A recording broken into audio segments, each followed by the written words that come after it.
Nuestra, hemos hecho algo nosotros, un aporte a nuestro querido país desde hace unos añitos para que tengamos una identidad cultural. No nos olvidemos de eso. Sabemos que las redes mandan otras propuestas culturales que a veces no son nuestras.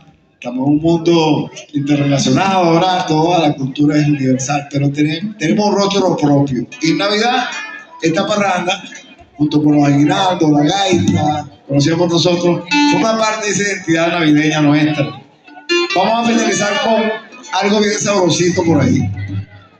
Que cuando se puso la cosa fea, que nos pusimos flaquitos todos hace unos añitos atrás, no había casi cosas que consumir en las fiestas. Yo me acuerdo que uno iba para la fiesta, ya un pasapalo de tortilla de lenteja. Yo me acuerdo de eso. ¿Y qué hacíamos? ¿Preparábamos qué? Preparábamos guarapita. Así se llama la canción, guarapita.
Como